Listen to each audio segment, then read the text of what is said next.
Welcome to the virtual board meeting of the School District of Springfield Township. This is a regular board meeting. And we are going to skip the Pledge of Allegiance this evening. We'll have a reading of the mission statement. The mission of the School District of Springfield Township is to educate and develop all students as learners and citizens who are high achieving, resilient, and responsible in a changing global community.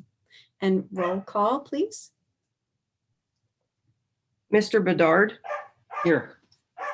Mr. DeFranco. Here. Dr. Etlin. Here. Ms. Jordan. Here. Mr. Lapidus. Mr. Needleman. Here. Ms. Sarsfield. Here. Ms. Lipinski. Here. Dr. Taratusky. Here. Okay.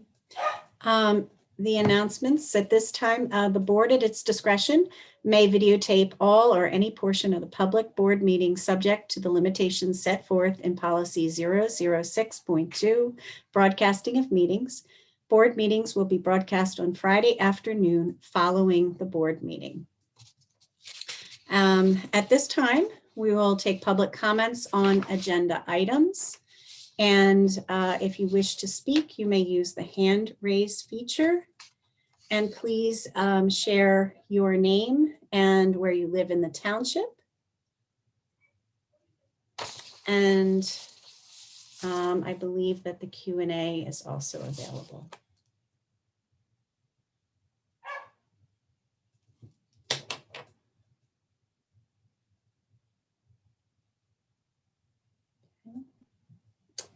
Nothing in the chat.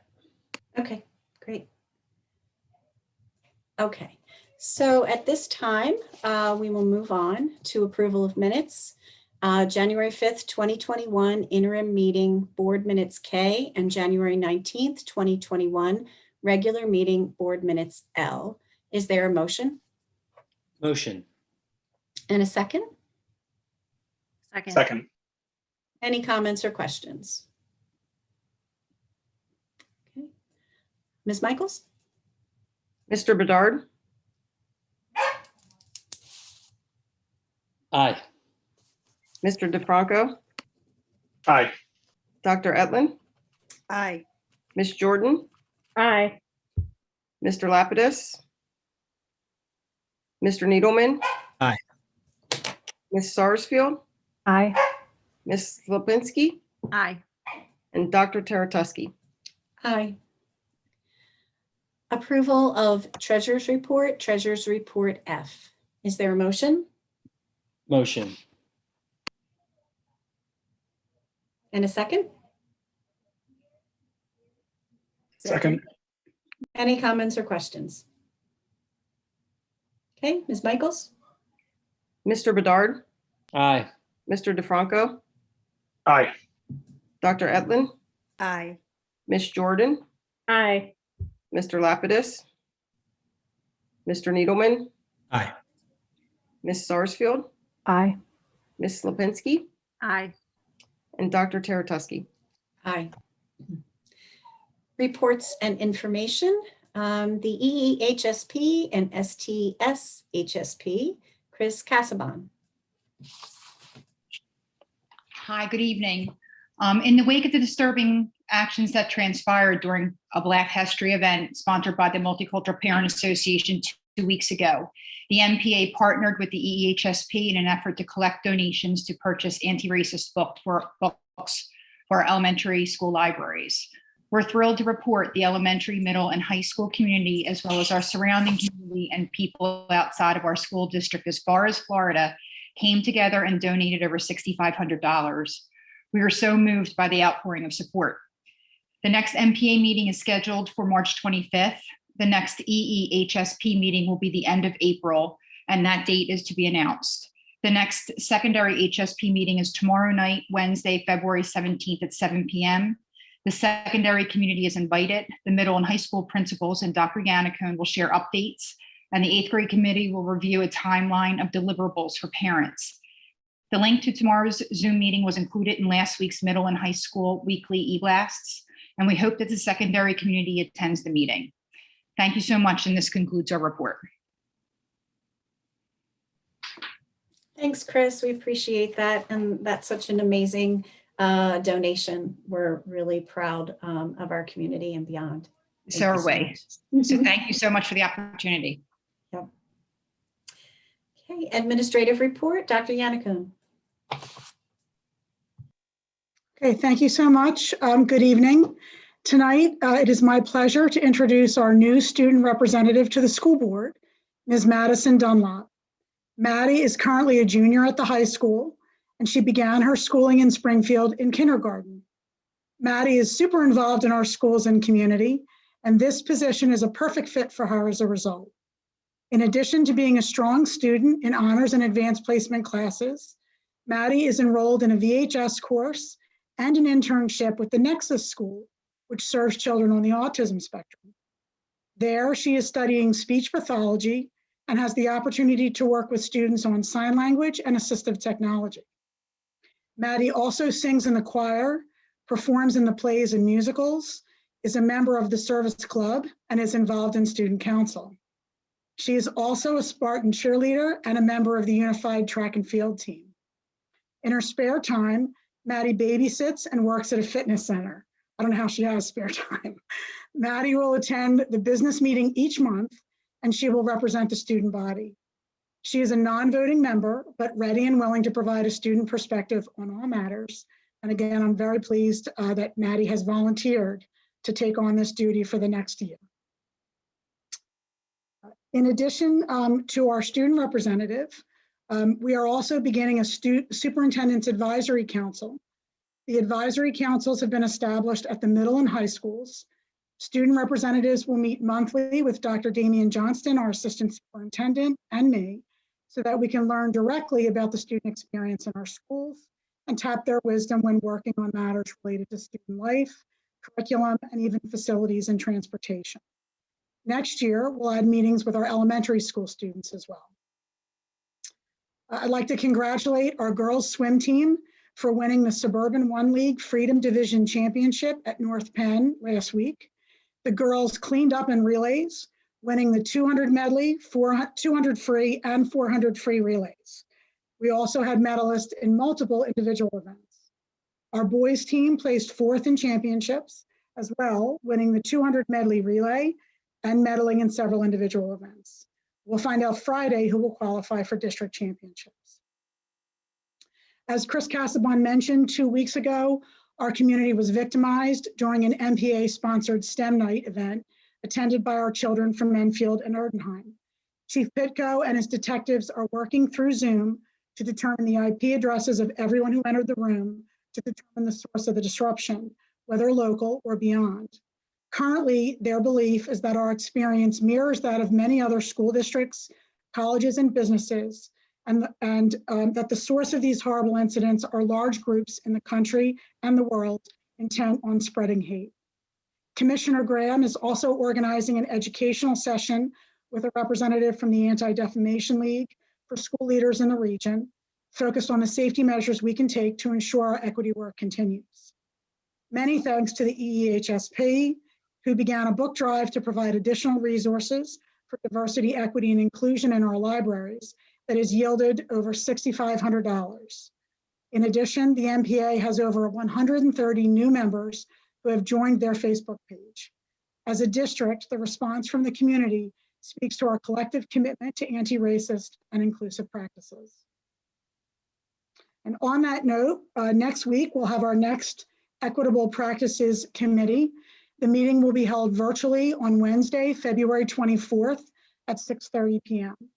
We will provide an update on our equity team's work this spring, our administrative team's participation in a DVCEE facilitated study of Floyd Cobb and John Cranapple's Belonging Through a Culture of Dignity, and the procedures used by our team when responding to incidents of hate and bias in our schools.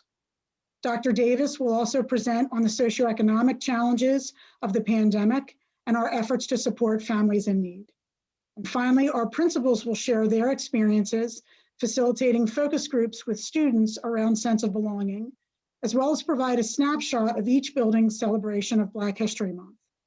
The meeting will be held in a webinar format for security purposes, and the registration link will be made available next week. With regard to our Enfield principal search, we've received a great response from our posting for the next principal of Enfield, and we've completed our paper screening and selected our first round candidates.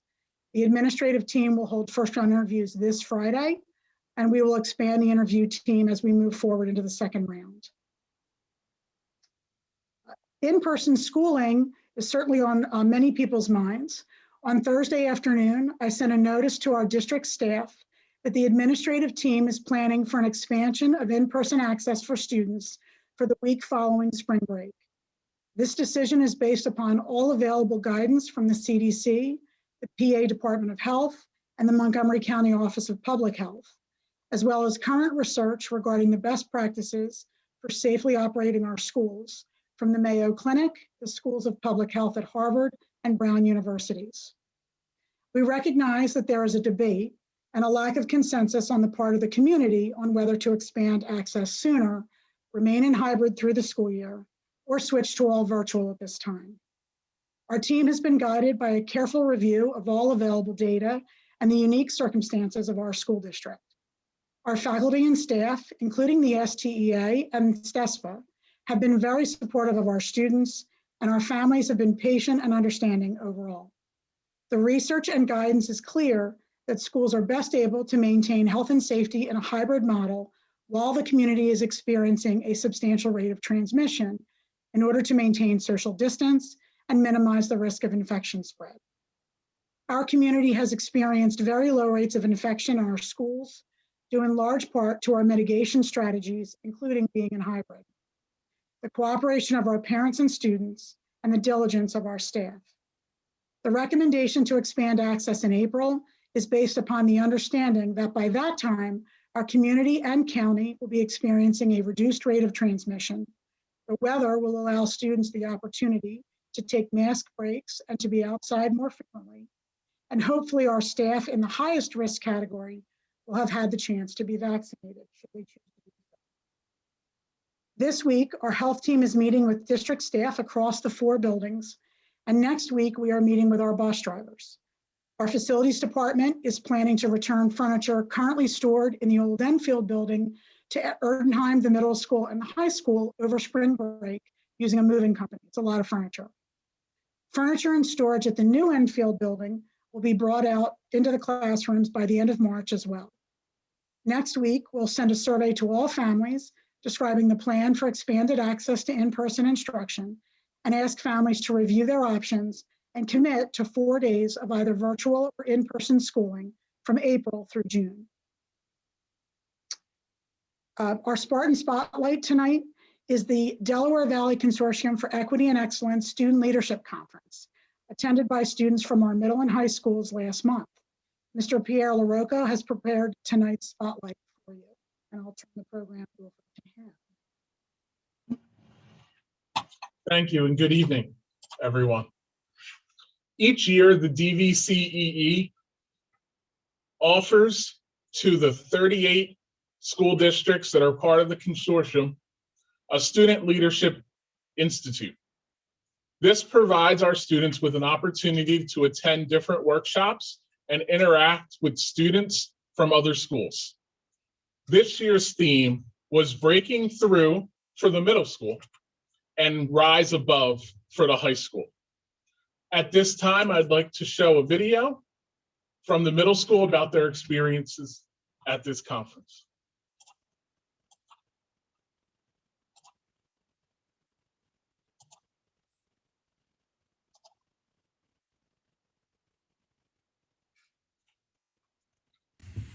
Hi, I'm Jason Payne, Assistant Principal at the middle school, and I'd like to introduce Yamila Kent and Isaac Darga, our 2 middle school representatives, to talk to you about the DVCEE.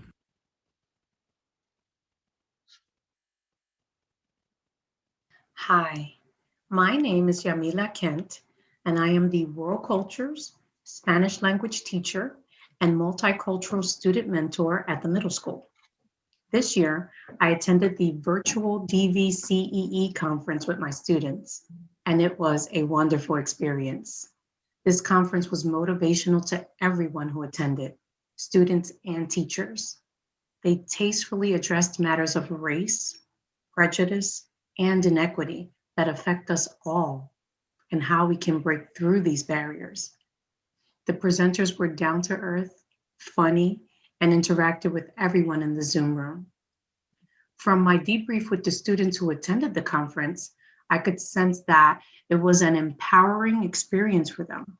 They were motivated to set goals for the future, to get involved with their community, to work with all kinds of people, and develop into leaders who can effectuate positive change in the world. We are all looking forward to next year's conference.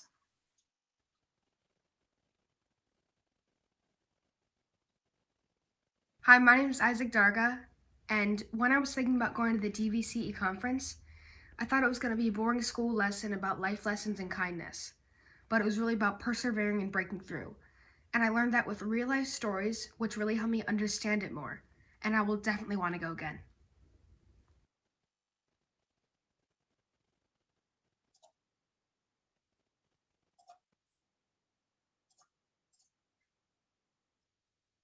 We also have 3 wonderful high school students who attended the high school portion here to speak about their experiences. I will allow them to introduce themselves. Hi, good evening. My name is Roderick Porter. I'm a junior at Springfield Township High School. And the DVCE conference was really, really good. It gave us the opportunity to speak to some of the leaders within, Delaware Valley community. And basically, it spoke a lot about leadership and not just being, a watcher from the sidelines in our communities, but actually stepping up and doing things to create change. One of my biggest takeaways was using your voice, the power of voice. So like this summer, you saw a lot of social media accounts being created, Black people's personal experiences at their school. That's an example, creating and using platforms so people have an opportunity to speak about the issues that they see. So yeah, definitely that's important. And not just speaking about the issues, but actually taking the time to collaborate with other people within your community. So like this, the school board, perfect example, collaboration, bouncing ideas off each other, and then actually taking the steps to implement change. So that was my biggest takeaway. I got a lot from the conference. I'm already brainstorming ideas on how to, make some changes within the community, and not even just in the community, but within our county, within our state, and hopefully, within the world. So that was my biggest takeaway.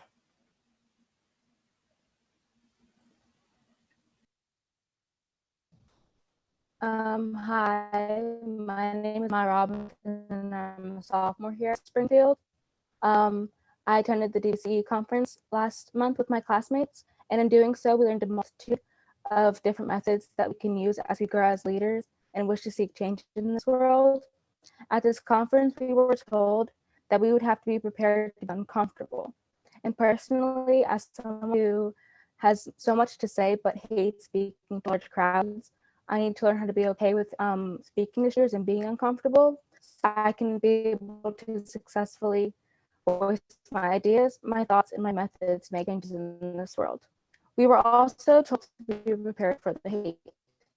When dealing with these haters, we need to ask ourselves if criticism is valid. We need to learn how to ignore them. If it is not valid, we need to learn how to ignore them. But if there is truth to their statements, we need to step back, reevaluate, and adjust so that we can be the greatest version of ourselves. In the midst of all this, we have to be comfortable with being uncomfortable and dealing with hate. We just stick with our ideas. No one can tell me that my ideas aren't, it won't happen. One of the speakers gave me this layout, and I quote, "I want to meet this need so I can make this impact." If I have an idea, I need to pursue it. I then need to come up with a plan that works. And most importantly, I cannot wait. If I have an action that I will take, I need to take that action. And as someone who wishes to see and make change in this world, I would definitely utilize the opportunity to attend this conference again. Thank you. Hi, my name is Ariana Pepe, and I'm a sophomore here at Springfield. This was actually my first DVC leadership conference I attended, and I enjoyed it a lot. Like, as young people in such a biased world, we see many things as an average adult wouldn't think of as an issue. Seeing all this injustice throughout our lives has opened our eyes to how we wish the world really was. Like, we think of it as we want an ideal, perfect world. Even though we can't make all the changes that we want to see in this world during our lifetime, even if we only achieve like small amounts of that fraction of what we do, and we feel very accomplished. Attending this conference gave us advice on how we can initiate, and maybe even eventually carry out all the changes we want to make to the world, like in the future. We also learned that social media has made a big impact on today's society. Like, everybody's on social media, but we can use different platforms to bring awareness to people about the injustices and inequality that has been unfortunately happening in our world. In conclusion, we believe this experience was very beneficial to us, and we feel like we came out of this event as strong people, not only strong people, but strong leaders as well. Thank you. Thank you for your thoughtful words. On behalf of the high school and middle school family, we would like to thank the board for their time and interest in a short look into this part of student life at Springfield. Thank you, Mr. LaRocco, and thank you, Ariana and Roderick and Maya, for your contributions, and Isaac, who I hope is watching from home, and Ms. Kent. We have been thrilled with many of the benefits of being members of the Delaware Valley Consortium for Equity and Excellence, and one of them is these annual conferences for students.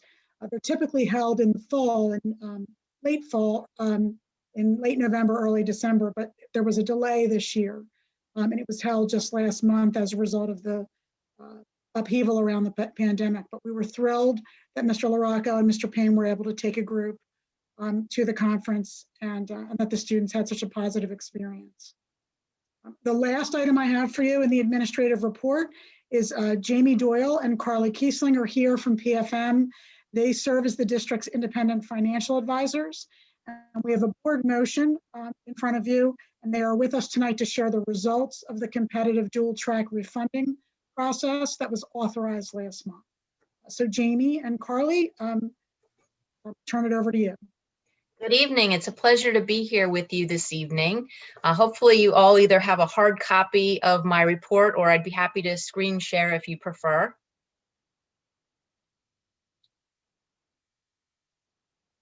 Okay, I'm going to assume you have a hard copy then.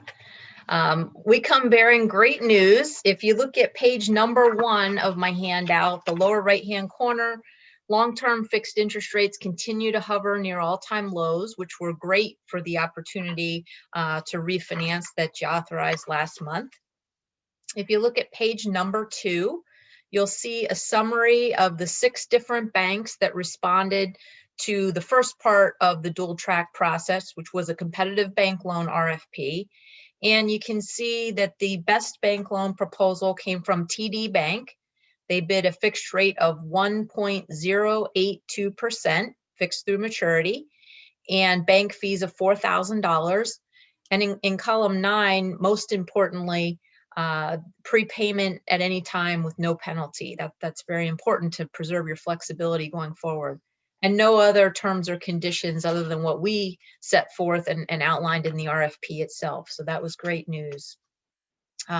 Their proposal was right on top of the bond market. That was the second part of the dual track process, comparing the best bank loan to the bond market.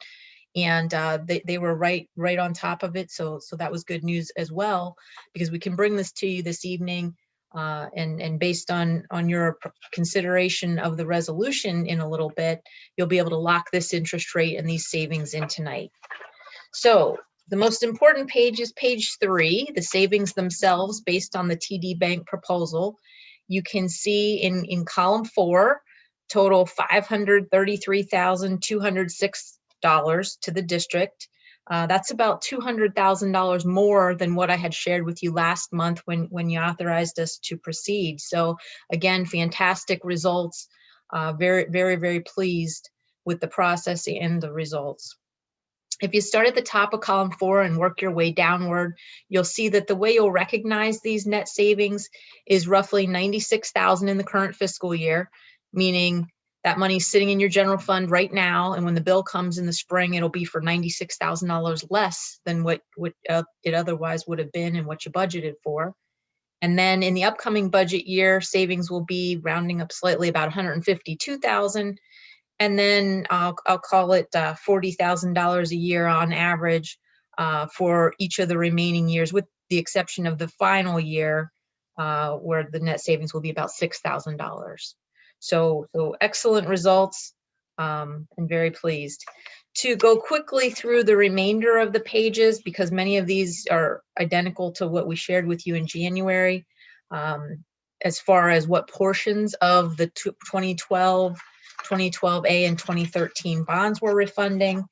I will skip back to page number 14. There is your new amortization schedule, and you just saw these results on page 3 on the summary page, but this is the amortization schedule that you'll use to budget going forward on this refunded portion.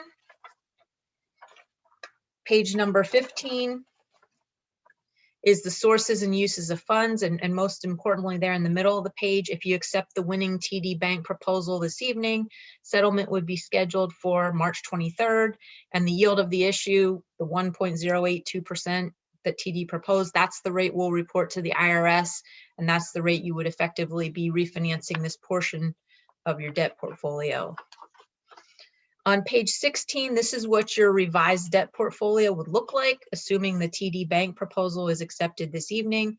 So you can see most of the payments go away in columns 3, 4, and 5, because we're funding the longest ends of those 3 issues. There's going to be a couple payments left. Again, the idea was to refund the portions with the highest coupons and still keep the issue under $10 million. We're at $9,999,000, because that gets you the lower bank qualified interest rate and the more favorable call provisions. We'll continue to monitor page 16 for other refunding opportunities should they come along.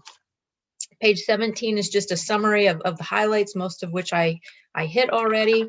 And the remaining pages are the TD Bank proposal itself, if you'd like to peruse that at your leisure. So in conclusion, I would like to publicly thank the administration for all of their help and assistance in bringing us to this very successful point. And again, I was pleased with the process. I was pleased with the outcome, and I am recommending that you accept the TD Bank proposal this evening.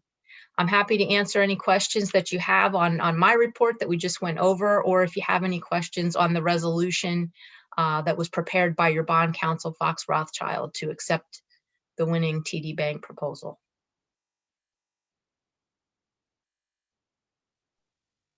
Thanks so much, Jamie. And that concludes our administrative report. Thank you very much. I'm just assuming that that report was also discussed with Finance Committee too. Yes. Okay. Yes. Okay. All right. Thank you very much. Okay. Great. Thank you so much, Jamie. Thank you, Mr. LaRocco. And it's always a pleasure when we get to see our students here in the meeting and hear from them about the experiences that they're having through Springfield. So, all right, let's move to new business. Number 1, personnel. The Board of School Directors approves the following personnel as presented in the attachment: certificated personnel, support personnel, temporary personnel, and conference workshop attendance. Is there a motion? Motion. And a second? Second. Any comments or questions? Okay. Ms. Michaels? Mr. Bedard, Aye. Mr. DeFranco, Aye. Dr. Etlin, Aye. Ms. Jordan, Aye. Mr. Lapidus, Mr. Needleman, Aye. Ms. Sarsfield, Aye. Ms. Slapinski, I'm sorry, You've been doing great. You've been doing great. My answer is aye. Thank you. and Dr. Taratusky. Aye. There's a lot of tongue twisting names here, so it's okay. Number 2, high school independent contractors, spring musical 2021. The Board of School Directors approves the independent contractor agreement with Jill Moyer and Nick Pignali for choreography and musical accompanist for the 2021 high school spring show. Is there a motion? Motion. And a second. Second. Any comments or questions? Okay, Ms. Michaels? Mr. Bedard, Aye. Mr. DeFranco, Aye.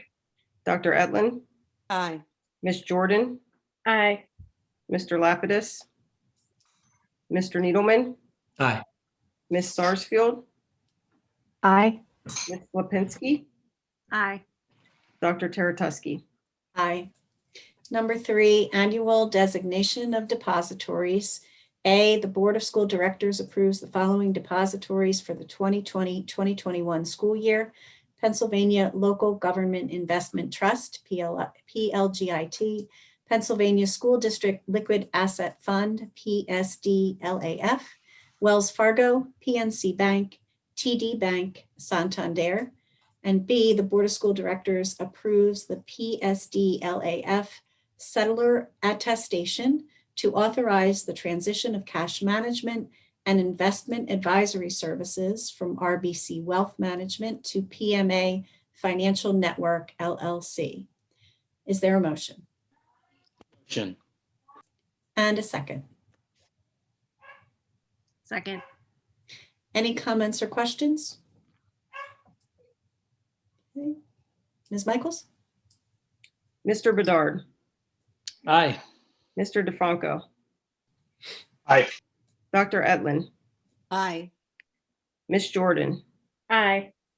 Mr. Lapidus, Mr. Needleman, Aye. Ms. Sarsfield, Aye. Ms. Lipinski, Aye. Dr. Taratusky. Aye. Number 4, bond parameters resolution, series 2021.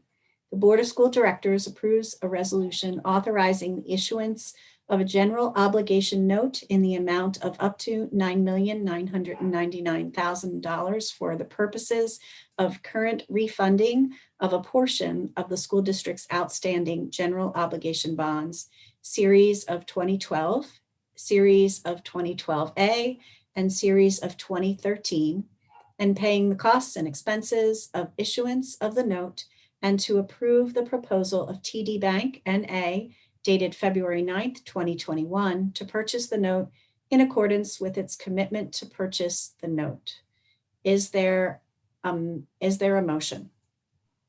Motion. And a second. Second. Any comments or questions? I just want to thank Jamie for her thorough report and explanation a few minutes ago. I think it was very helpful for us to walk through that, and we appreciate your work. Any other comments or questions? Ms. Michaels? Mr. Bedard, Aye. Mr. DeFranco, Aye. Dr. Etlin, Aye. Ms. Jordan, Aye. Mr. Lapidus, Mr. Needleman, Aye. Ms. Sarsfield, Aye. Ms. Lipinski, Aye. Dr. Taratusky. Aye. Number 5, change order, New Enfield. The Board of School Directors approves the change order number CO-EC001 from Phillips Brothers Electrical as it pertains to the New Enfield construction project for a credit in the amount of negative $33,716.25 for unused materials. Is there a motion? Motion. And a second. Second. Any comments or questions? Okay, Ms. Michaels? Mr. Bedard, Aye. Mr. DeFranco, Aye. Dr. Etlin, Aye. Ms. Jordan, Aye. Mr. Lapidus, Mr. Needleman, Aye. Ms. Sarsfield, Aye. Ms. Lipinski, Aye. Dr. Taratusky. Aye. Okay. Now we can move on to public comments on non-agenda items. I would like to remind everyone who wishes to speak to please use the hand raise feature. And when you are called on to speak, if you could please state your name, where you live in the township. And there are quite a few folks on the call this evening. I'm not sure how many comments we will have, but if we could try to keep the comments to 3 minutes to allow as many people as want to speak to have that time, it would be greatly appreciated. Okay. Nicole Grabus.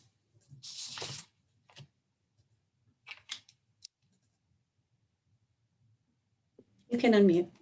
Okay. So you mentioned that the school week may change. I'm sorry, Nicole, can you just tell us where you live in the township, please? Oh, sorry. Nicole Gravis. I live in Orland, and I have 3 thanks. children that attend elementary schools at Springfield. Thanks. So you mentioned that this school week may change up to 4 days a week in person from April to June. Can you explain more about what the plan is for the 5th day of school for the elementary level? Particularly, my concern is the unrealistic expectation of independent work on that asynchronous day at the K-5 level and what the education value of that is. Dr. Yannicka, would you like to address that this evening? Sure, I can do that. I'm going to provide a more thorough explanation to families next week when we send out the survey. But I wanted to share, and I did so. I'm not sure if the community can see the answers to questions. I know. Yes. It looks like we can, yes. Oh, okay, great. So, Mrs. Gravis, some of the things that happen on those asynchronous Wednesdays are in my answer to Mrs. Lake's question. We have a lot of things that we shifted from every day in the midst of the school day to Wednesdays in order to make sure that we had as few interruptions as possible during the regular school days, and we maximized our supervision of the children when they are in school. As you might imagine, teaching in a hybrid environment, the teachers are also regularly coordinating with the children who are 100% virtual and the children who are in the classroom with them. The 3 different cohorts, Blue, Steel, and Spartan cohorts. So I've provided in this list just a few things. So we have teachers performing individual teacher interventions with students because they can't meet with them one-on-one after school like they might have or during lunch. We have office hours for all of our virtual students. For example, we have about 20-some% of our Erdenheim students are 100% virtual. And so if they're going to meet with their teacher, they need to do that on those Wednesdays. We have all of our IEP 504 and GIEP meetings. We've moved from 5 days a week to Wednesdays in order to minimize interruptions of pulling teachers from the classroom during the rest of the week. We're offering many of our related services on Wednesdays. We have small group instruction, for example, reading instruction on those Wednesdays. We also have our departmental and grade level planning meetings. So every week the teachers are reviewing where the children are in ELA, math, science, social studies, and then they're adjusting their instruction for the following week based on that input. In addition to that, they're doing data analysis for any of our formative or summative assessments. We have all of our faculty meetings now on Wednesdays, and all of our team planning and professional learning and curriculum work that would normally pull teachers from the classroom. We're trying to hold that for the most part, other than the annual PD days, we're doing that on Wednesdays. So all of that is happening right now on those asynchronous Wednesdays. I am aware that in particular at the lower grades, some parents have expressed concern about having some more moderated support, and both Dr. Feely and Dr. McLaurin are looking at ways that we can increase supervision on those Wednesdays to help families out, because we do know it's difficult for the children at home.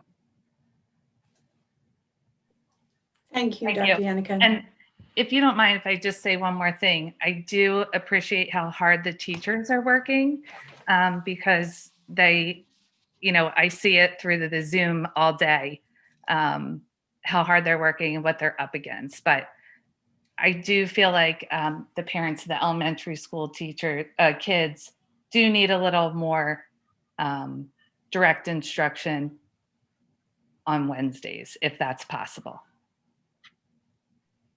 Thank you. I'll bring that back to our elementary principals, and I know they're attending the meeting tonight, so I'm sure they're taking notes as we speak.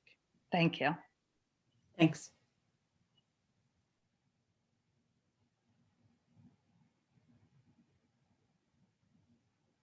Okay. Is there anyone else that would like to speak?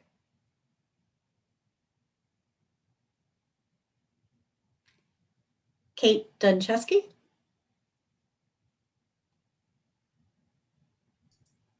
Kate is using an older version of Zoom. Please give me a moment so I can promote her to panelist. Okay, thanks.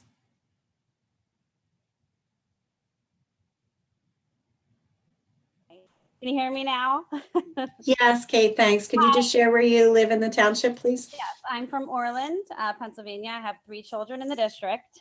My youngest is in kindergarten, and I just want you to take in consideration going back 4 days. It's really going to hinder families. They're probably going to lose their childcare for that Wednesday. A lot of children are in pods. A lot of children are going to virtual, excuse me, sorry. A lot of children going to virtual academies. A lot of parents have in-home care. And I doubt these people are going to want to still work if it's only 1 day a week. So I really please just think about that. A lot of families really need childcare.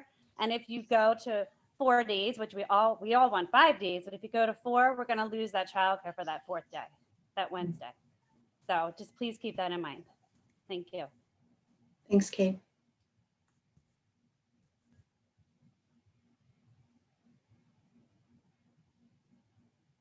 Dr. Tarachewski, if I could just comment, I will bring that back again to the principals. Also want to mention that Dr. Johnson and I met last week with our representatives from KidView in order to look at what additional services they might provide in childcare for those families who would need it. Great, thank you. Okay. Any other comments this evening? Tracy Smith?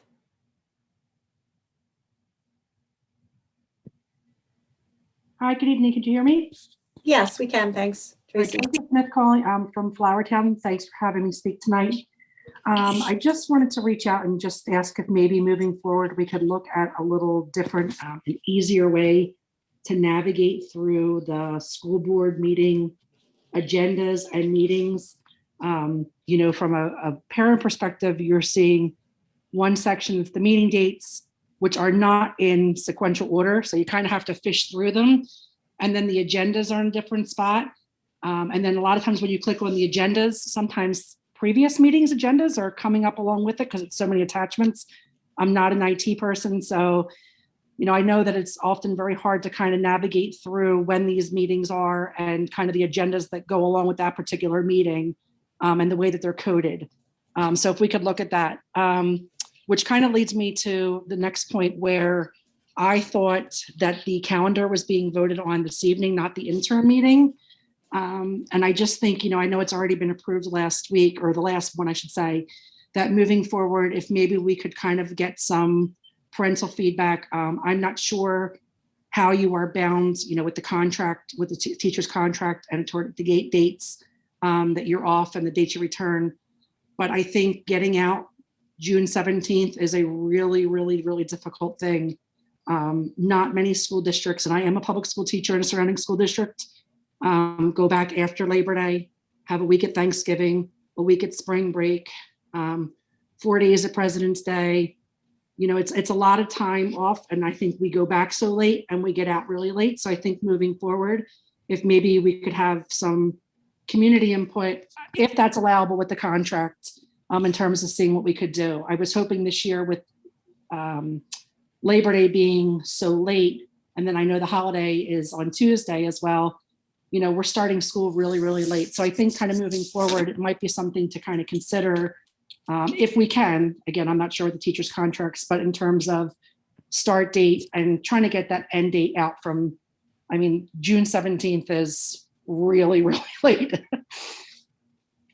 So just, I'd like something to see, and I'm not sure how many people feel that way, but maybe, worth getting a panel of community members. I know you're never going to please everyone, but it's really hard to have all three of those things, the Labor Day, the Thanksgiving, and the spring break all off. And I know a lot of people don't want to give up, but I think it's just something to think about. And I know a lot of camps do start beforehand. So it's easier to get your child into camp before, your child into camp in June, early into June, versus getting childcare up and through that first week of September. So thank you. Thanks, Tracy. I just wanted to share that I believe when we discussed last week, we did, I think Dr. Yannicone did talk about considering an earlier start, but with the pandemic and with hopefully that we will be opening, the goal is to open our schools to full-time instruction when we come back in the fall. So we wanted to give the staff and the administration as much time as possible to be able to plan that and also to plan for as many, any other modifications that we need to make to instruction based on, however this pandemic progresses. So that was considered. And I appreciate, Tracy, hearing your thoughts about, having community input going forward with a calendar. We have talked about that. I've talked about that with Dr. Yannicone, and we will certainly look into that as we move into the next calendar. So thanks. Okay, that you're never going to make everybody happy, but I feel like something has to give, because as a teacher, we know that those last few weeks in June are really, really challenging times. We've had this conversation here pre-pandemic, and I know there's definitely a different perspective, but I think, it's something that we need to really consider, moving forward. But thank you for your time. I appreciate it. Sure. Thanks, Tracy. Allison Martowski, sure. If I could just, if you wouldn't mind, just to clarify, because it was asked a couple of times by Mrs. Smith about whether or not there are contractual obligations. Our primary requirement is that we meet the obligations of the state of Pennsylvania for numbers of days of instruction and instructional minutes and hours. And so the options we have are the option we put in front of the board, which you approved, or to start before Labor Day, or to not have a spring break, or to have a significantly shortened spring break. And as Mrs. Smith said, I don't know, I imagine we would have different opinions about any of those in order to finish up earlier in June. But we'll certainly keep that in mind, and perhaps in the future a survey would be a good idea. Thanks. Allison Colby. Hi, I'm wondering what the plan is. I'm in Windmore, and my kids are fully virtual, and I'm wondering right now the support for the virtual students is virtually non-existent because of the needs being pulled from them to the students in the classroom. And I'm wondering if we go to 4 days, what the support will look like for the virtual students. Are the teachers going to have to cater to everyone like they are now that is not working that well? Or is there going to be a virtual teacher to support these students? Dr. Yannicone? Yeah, absolutely. So Mrs. Colby, the first thing I would ask is that if you would make sure that the building principal is aware of your concerns.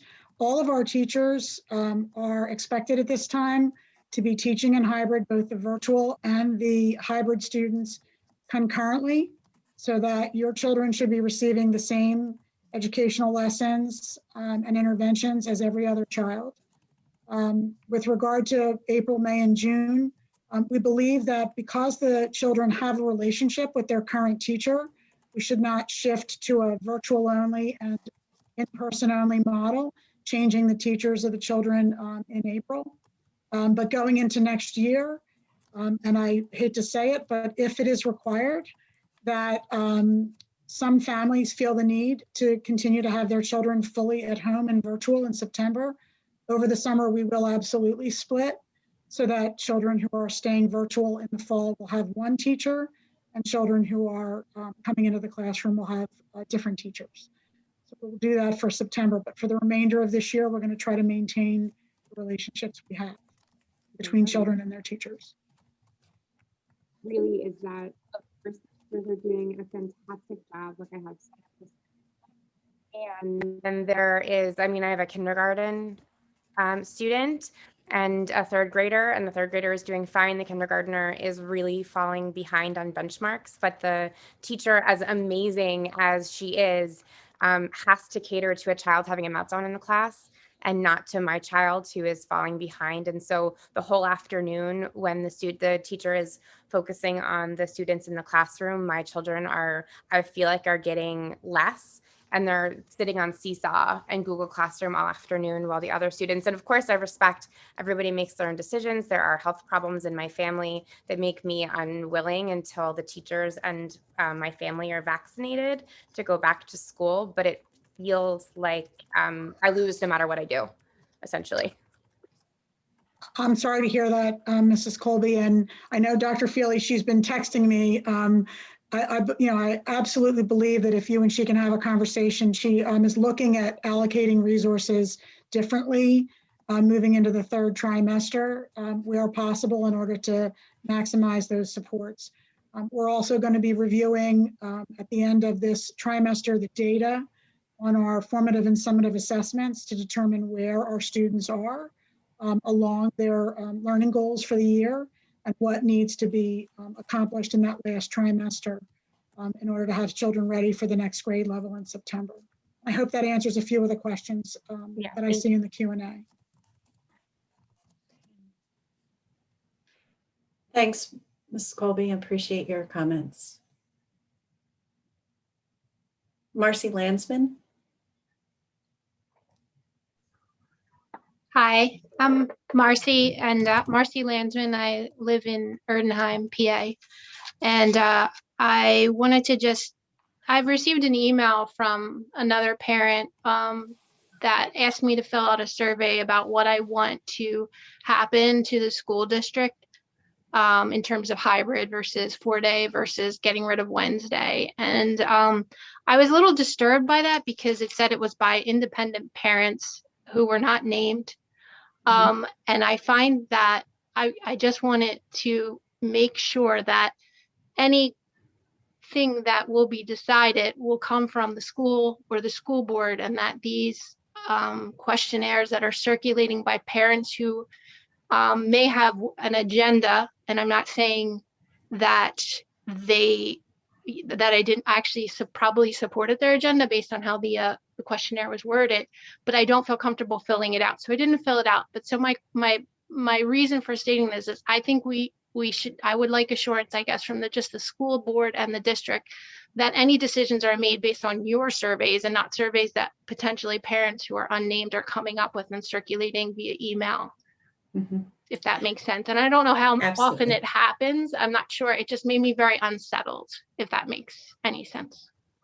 It does make sense, and I appreciate your comments, Marcy. I also appreciate the efforts of the community in trying to organize and gather information to help support ideas and to move ideas forward. And we do want to be open to hearing what community members want and what they want to see. But please be rest assured that Dr. Yannicone and the administration do have a survey, and they do plan to distribute that to all of the families whose students attend our schools to gather information about the type of instruction they would like their students to be enrolled in. I think Dr. Yannicone discussed that in her report earlier.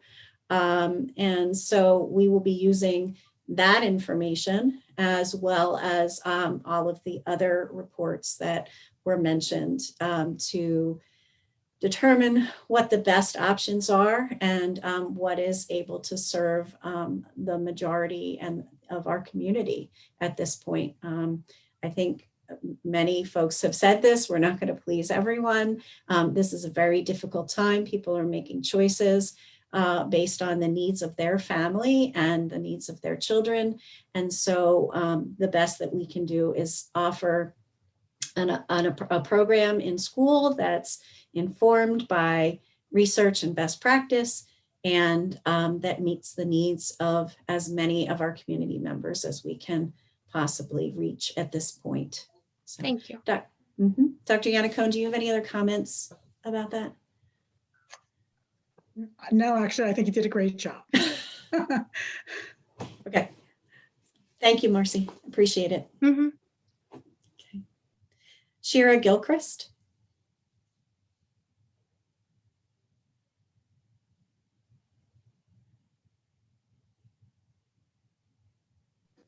Hello, can you hear me?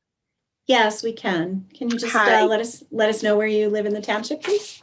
Hi, I'm Shira and I live in Winmore.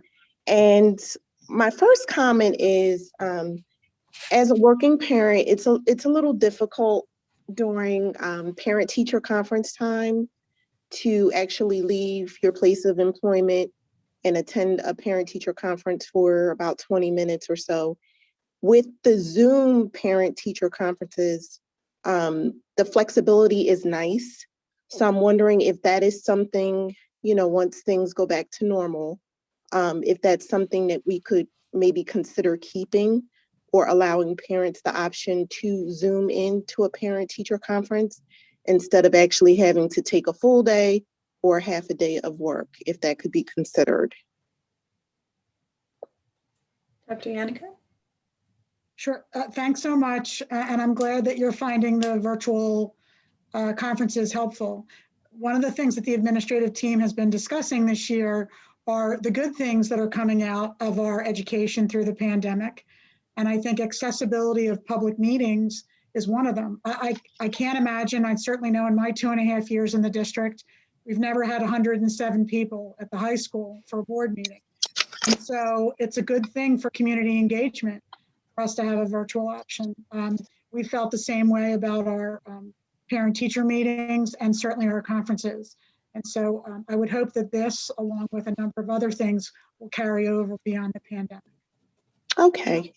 And I also wanted to just reiterate a couple of other things that some other parents have also called in regards to the kid view option. I definitely think, if we do go to 4 days, that needs to be considered because the person who mentioned it is correct. That would affect, childcare before and after school for most parents. And if shorter breaks, I have to be honest, I never heard of a school district having an entire week off for Thanksgiving break. I was surprised when I learned that was, the protocol at Springfield Township. So I think, shorter breaks would be helpful. And, just something else someone else brought up as well is the earlier start to the school year, we think would be beneficial as well. Thank you, Shira. We appreciate your comments. We'll take them under consideration. Okay, great. Thank you. Okay, Bill McLaughlin.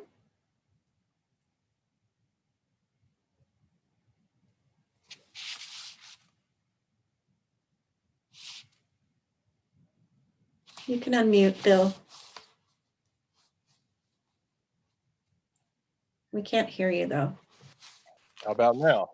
We can now, thank you. Could you just Right. share where you live in the township, please? I live in Orland. I have a senior and a 7th grader, and I had a lot of questions, and they changed. That the more you listen and you ask a few questions, and you were polite enough to get back to me. I just wanted to kind of publicly state that, here we are trying to figure out the proper way to evaluate this 180-day school year that we're in the midst of. I had asked you if there was anything contemplated where the school year may be extended into the summer, and you referenced that that's not possible due to the teacher contract. And then my next concern here is, and again, it all goes together. I'll try and make a question out of this. The concept of the next school year and these kids graduating to the next level is an overall concern in general.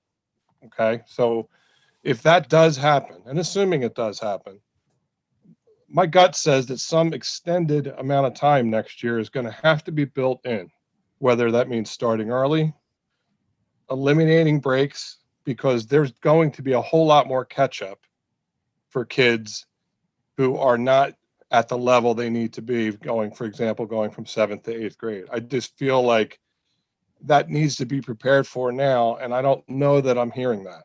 In fact, one of the prior callers wants to shorten things. I get it. We're all trying to figure our way through this. It just seems to me that there's going to be catch up required next year for kids to get back to the proper space and time. And I just like I guess the board's overall thought, if that makes sense at all. Thank you. So I guess I'll just ask a question of Dr. Yannicone. It's my understanding that we are doing some assessment of some of our students to figure out where they are and help to determine if there's been a different rate of learning this year than there has been in the past. So if you could comment on that. Absolutely. Well, a few things in response to Mr. McLaughlin. We are continuing to assess students on a regular basis. So at the elementary level, that includes formative assessments on a weekly basis, as well as our standard end of unit assessments. At the middle and high school, we are using STAR testing data for reading and math levels, as well as our traditional end of course assessments and our regular benchmark assessments throughout the course of the year. Our administrative team is working together, the building administration, Dr. Johnston and Dr. Van Voren, who just joined us in the central office 2 weeks ago. They are spending this month reviewing the first 2/3 of the year, or a little bit more than half of the year of data. And they are going to be providing a presentation on where our children are. And we are using that data to determine the extent to which summer programming is needed. We've been very, very happy with, in particular, our high school students, whether they are virtual or coming into the building in hybrid. Overwhelmingly, they have been getting the work done. And Dr. Rittenhouse just shared with me earlier today that in a meeting of all of the Montgomery County principals, we have by far the highest percentage of student engagement when it comes to work completion this school year. And so we're very proud of our high schoolers and the fact that as difficult as the pandemic has been for them, that they are showing up and doing what they need to do, whether virtually or in person. With regard to K-8, obviously there are developmental benchmarks that we are hoping that our students will reach. Those students who are struggling to reach those benchmarks, we will be offering programming. We are looking now at summer programming through our own district offerings, as well as through the township programs that are offered every summer. And certainly going into next school year, where remediation is necessary, we will provide it. But I do think it's important for families. I know that we're all under a lot of stress right now, no one more than families at home with their children. But the idea of catching up, I think, is worthwhile to let go of, in that all schools and all children are experiencing the pandemic. And we are all working through hybrid models of instruction. And so our children are not falling behind anyone. I know there's been some concerns around that. Our children are learning a lot this year. They are having the very unique experience of enduring and surviving a pandemic for the first time in over 100 years.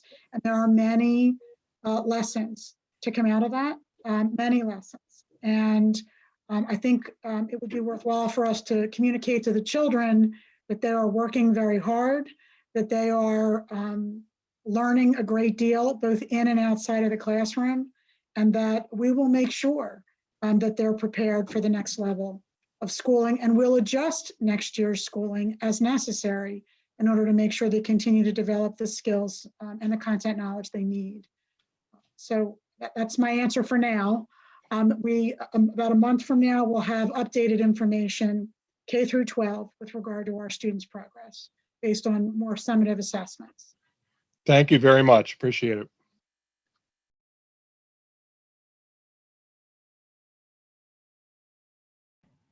Thank you, Mr. McLaughlin. Robert Lally? Hi, everyone. Can you hear me? Yes, we can. Thanks. Hi. Yeah, I'm in Flowertown, and I've emailed you guys.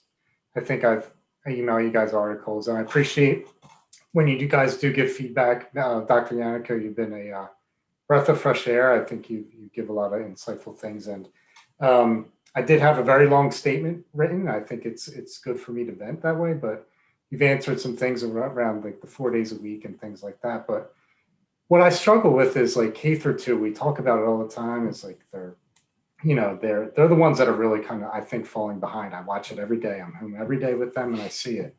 And it just seems like we always are thinking about our school district as a whole, and I get that. Everybody's, but these are the ones that are really suffering, and I find it hard to believe that, nobody can tell me differently because I see it, I watch it. Because I'm home, I help my kid, I think more so than probably some other parents. And I wonder if that's putting him at a disadvantage for potentially him going to 4 days a week sooner. I just think K through 2 should be thought about a whole lot differently. And I wonder why we're waiting so long to kind of flip that switch. I know you say, April, that's over a month away. And it's just, I think the gap is widening of, where these kids stand. My kid was an above average reader, and now he had Title I instruction the first half of the year. My wife and I had to step up and make sure we kind of righted that ship. But I really think it was my wife and I doing it. It was less about the school. We stepped up as parents, and this is just getting too long, and it's just going on and on and on. I don't know. I know Dr. Yannick, you said that there's the majority of school districts aren't open, but there are a lot of K through 2 open, and the one that's up the street, Wissahickon, is open, and they've been able to do it since September. And it's kind of near and dear to me because I have a lot of friends in that school district, and we have kids the same age, and it's evident that there's a difference. I'm sorry, and I just have to kind of go out and say that. But I understand everybody's doing the best they can. I just wish it could be a whole lot sooner than April, at least for these younger learners.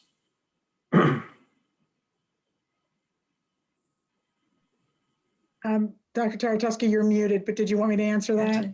Yeah, thank you. Sure. So Mr. Lally, thank you. And I appreciate the compliment. I'll take that anytime I can get it. And I'll do my best to continue to answer your questions. I know that Dr. Feely is working with the leadership team and the faculty at Enfield. I am meeting with the Enfield staff this Thursday morning. We have looked at K through 2 to see if there was something different we could do there. And I know that she's working with her team on that because we recognize that probably the toughest group is the K through 2 group.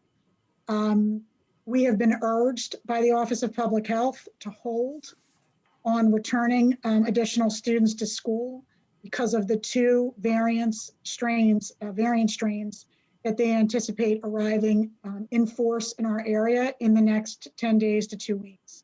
And I don't say that to alarm the public, but these variants from the UK and from South Africa have a much higher rate of transmission among young children. And so when we meet on a regular basis every week, we meet with the Office of Public Health, and they provide us recommendations. Most recently, we've talked a lot about K2 and expansion of in-person, and this has been their caution to us, that they would like us to see what those rates of transmission look like in early March. And with that in mind, it will take some time for us, obviously, to get classrooms in order. And so I've asked our building principals to work with their teams on increasing that 4-day access for children who are struggling, including outreach on asynchronous Wednesdays to make sure that families are as supported as they possibly can be until we can really broaden our access. So I realize it's frustrating, especially when you have young children. And I would just urge you to continue to be patient with us and work with the team at Enfield to see what we can do to help you and your family. Okay, I appreciate that. It's hard to see, Lissa can being open and at least K through 2 and why we can't do it. But I appreciate your feedback. And I don't want to comment on individual districts, but I will say this in general. Every district has a different percentage of children who are whose families are choosing hybrid instruction versus virtual. If a district has 60% of their children choosing hybrid, and our district has 86% choosing hybrid, the challenge is significantly greater for us to provide the 6 feet of social distance with that higher interest in in-person attendance. It's sort of a catch-22. The more families that are interested in in-person, the tougher it gets to provide more days of instruction. In addition to that, not all classrooms are built exactly the same, and so the square footage has a direct impact on the social distance. And so right now, we've been urged in the substantial rate of transmission to maintain that 6 feet. And in order to do that, we simply cannot get more than our current model of hybrid instruction in place. Thank you, Mr. Lally. We appreciate your comments, and we tried to answer them and address them the best we could. Okay. There was a question in the Q&A about an opportunity. Will there be an opportunity for the 8th grade students to have a virtual open house or information sessions? Thank you, Dr. Chartoski. Absolutely. The high school is planning an 8th grade virtual night, and Dr. Rittenhouse will be sending out information to 8th grade families soon. Great, thanks. Sure. Another question in the Q&A was about middle school sports for the spring, since the high school has been successful with competing safely. Sure. Mr. Payne and Mr. Fuller are looking at middle school athletics.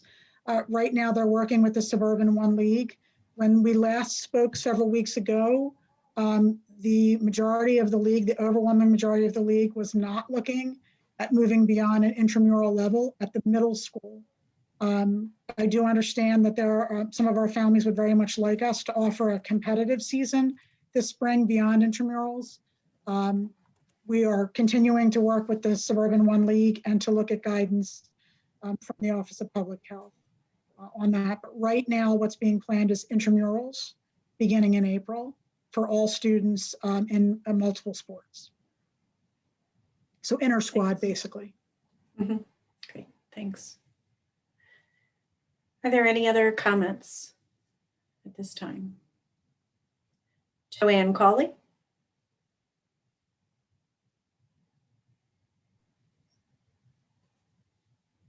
Hello there. Thank you so much for all that you guys are doing. I just want to kind of piggyback off of that last question. Joanne, I'm sorry, can you just share where you reside in the township, sorry. please? Yep, so sorry. The colleagues are in Orland. Okay. I have a senior and a freshman at the high school, and they've had a very successful winter sports season. I think that has helped tremendously with their mental health, getting out, competing, they're staying masked. They're doing everything right. And of course, the families are overseeing that they're doing things right. So I hope and urge those middle school families, they can get some sports in for their kids. I know I teach over at Sandy Run Middle School, and we are actually competing. The girls are in the middle of their girls basketball season, and they just love it. So I hope the same can be done for our Springfield Township Middle School. One thing I did put in the chat, I was disappointed you guys completely blew off the Pledge of Allegiance. I think it's very easy to do. I teach 7th grade over at Sandy Run, and we do the pledge every morning. And I'm disappointed that Springfield really glazed over that, quite honestly. And then the last comment I have is, I know we have so much on our plates with the K2 kids that are suffering so much, and the middle school suffering in their own ways. Every grade is suffering, parents are suffering. And, I have my senior, whose year has been extremely different than past senior years for other people. And I want to know if anything is already in the planning works for their graduation on June 9th. So I didn't know if anything is there yet with the planning, but anything that you can share with the senior parents listening would be very helpful for us. Thanks, Shuan. I appreciate your comments about the Pledge of Allegiance. It actually hasn't been on the agenda since we've been doing virtual meetings.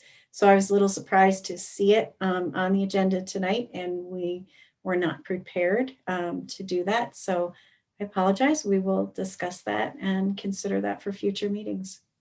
Dr. Yannicone, did you want to share anything about the high school plans, graduation? Sure. And I will be attending the secondary PTA meeting tomorrow night, so I'm happy to answer more questions there. Right now, Dr. Rittenhouse and I, we've met with the senior class advisors. We've pushed back the date of the prom from April 30th to May 27th in order to increase the likelihood that we will be in a low rate of transmission. I've been in communication with the Office of Public Health to look at antigen testing for our prom attendees in advance of the prom to try to ensure a safe event. We've moved the prom to an outdoor event instead of an indoor event in the hopes that that date in late May will be a warm, sunny, pleasant evening, and we have a rain date for early the following week. And with regard to graduation, Dr. Ritt and I just talked about this earlier today. We are waiting for some specific guidance from the Office of Public Health. They have assured the superintendents across the county that they will provide us detailed guidance on holding safe prom and safe graduation. And so we have every expectation we'll be able to celebrate with the class of 21 this June. Thank you very much. That's much appreciated.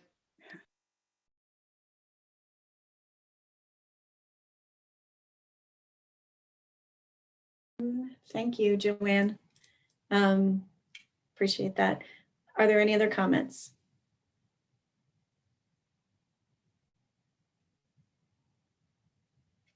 Okay. Thank you all for participating in the meeting this evening. The future meeting dates: an interim board meeting will be held on March 2nd, 2021 at 7 p.m. and a regular school board meeting will be held Tuesday, March 16th, 2021 at 7 p.m. Both meetings will be virtual. There are no board committee meetings scheduled at this time. Okay. Thanks all. Dr. Yes. Tedeschi, sorry. Ms. Smith did come through in the Q&A. Okay. And I would suggest we might want to think about for future meetings, like making sure, because I want to make sure we don't miss any comments or questions, that we streamline where we're collecting these. Yeah, that we would can be a talk good about that idea. offline. But Ms. Smith asked about, I guess, a lot of predicted snow coming, of whether or not we have any machinery that could help remove snow from the turf to get the fields in usable condition sooner. I don't know if that is in the consideration. I think we can capture that as a comment and share that with our grounds team. Okay. I think there was also one last one about a 6th grade orientation for 5th graders. And I do know that's always in the works at this point, and there will be communications probably coming out from the middle school team. I'm assuming that. Okay. Okay, great. All right. If there isn't anything else, then we'll adjourn for this evening. Thank you so much and have a good night.